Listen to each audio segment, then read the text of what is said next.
शिवराज बनेंगे बीजेपी के राष्ट्रीय अध्यक्ष। हो गया बड़ा खुलासा, नड्डा को मोदी देंगे झटका।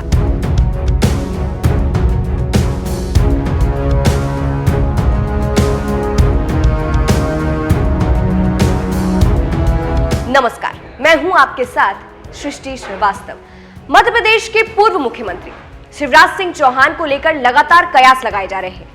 कोई कह रहा है कि वो बीजेपी से नाराज है, तो कोई कह रहा है उन्हें साइड कर रही है बीजेपी, क्योंकि जिस तरह से उनके नाम पर चुनाव लड़कर उन्हें सीएम नहीं बनाया गया, इससे जनता को झटका भी लगा। लेकिन क्या बीजेपी ये सब प्लान कर रही थी? क्या बीजेपी शिवराज को बड़ी जिम्मेदारी देने वाली है और मोदी शिवराज को पार्टी का राष्ट्रीय अध्यक्ष बनाने वाले हैं? ऐसा हम यूं ही नहीं कह रहे हैं। चलिए आपको भी बताते हैं इसके पीछे की वजह। कहते हैं ग्रहों का हर व्यक्ति के जीवन में प्रभाव पड़ता है, क्योंकि इससे खासकर भविष्य की दिशा भी तय होती है।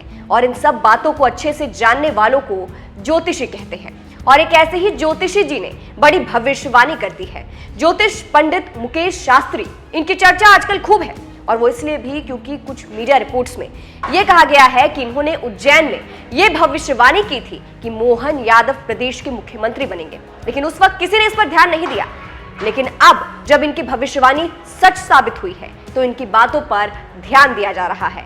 एक बार फिर से पंडित मुकेश शास्त्री ने इंदौर में एक बड़ी भविष्यवाणी की है। शिवराज सिंह चौहान को लेकर बड़ा दावा कर दिया है। उन्होंने कहा है कि मोहन यादव मध्य प्रदेश के लिए अच्छे साबित होंगे, जबकि शिवराज सिंह चौहान इस साल या अगले साल की शुरुआत में पार्टी के राष्ट्रीय अध्यक्ष बनेंगे। अब क्योंकि मोहन यादव को लेकर इनकी भविष्यवाणी सच साबित हुई थी, इसीलिए कहा जा रहा है कि शिवराज को लेकर भी ऐसा हो सकता है। और अगर ऐसा होता है तो जेपी नड्डा, जो कि अभी बीजेपी के राष्ट्रीय अध्यक्ष हैं, उन्हें मोदी से झटका मिल सकता है। तो ऐसे शिवराज सिंह चौहान को लेकर कहा जा रहा है, जिसके बाद से दावा है कि शिवराज सिंह चौहान बीजेपी के राष्ट्रीय अध्यक्ष बनाए जा सकते हैं। इस भविष्यवाणी के बाद से लोग ऐसा कह रहे हैं। बता दें, शिवराज सिंह चौहान ने मध्य प्रदेश में विधानसभा चुनाव के वक्त खूब प्रचार किया था। कहा जाने लगा कि उनके ही चेहरे पर चुनाव लड़ा गया। उनकी ही मेहनत की वजह से बीजेपी ने मध्य प्रदेश में जीत हासिल की, लेकिन फिर भी उन्हें सीएम नहीं बनाया गया और कमान मोहन यादव को दे दी गई, जिससे कहीं ना कहीं शिवराज नाराज भी नजर आ रहे हैं और निशाना भी साध रही है। तो हो सकता है बीजेपी कुछ नया प्लान कर रही हो और शिवराज को बड़ी जिम्मेदारी मिल जाए, उन्हें राष्ट्रीय अध्यक्ष बना दिया जाए। लेकिन शिवराज सिंह चौहान जैसे बयान दे रहे हैं, कह रहे हैं कि राज तिलक होते होते वनवास हो जाता है, उससे तो यही कहा जा रहा है कि बीजेपी में सब कुछ ऑल इज वेल नहीं है। नहीं, कोई बड़ा उद्देश्य होगा यार। कई बार राज तिलक होते होते वनवास भी हो जाता है, लेकिन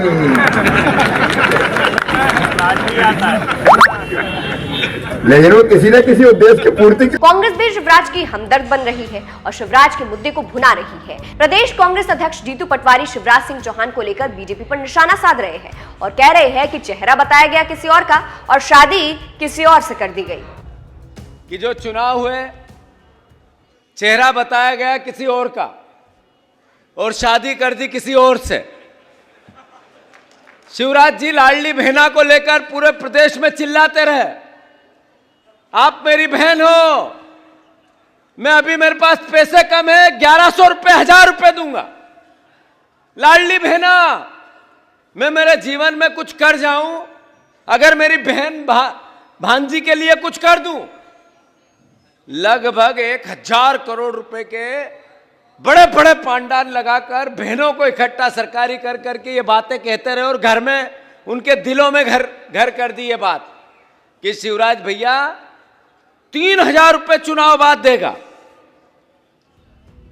लेकिन अब इस भविष्यवाणी के बाद लोगों के मन में नए सवाल उठ रहे हैं। बीजेपी की राजनीति अलग तरीके से देखी जा रही है। खैर, देखना यह होगा कि भविष्यवाणी सच साबित होती है या नहीं। क्या सच में मोदी शिवराज को राष्ट्रीय अध्यक्ष बनाते हैं या नहीं? आपको क्या लगता है? कमेंट करके अपनी राय जरूर बताइएगा। नमस्कार।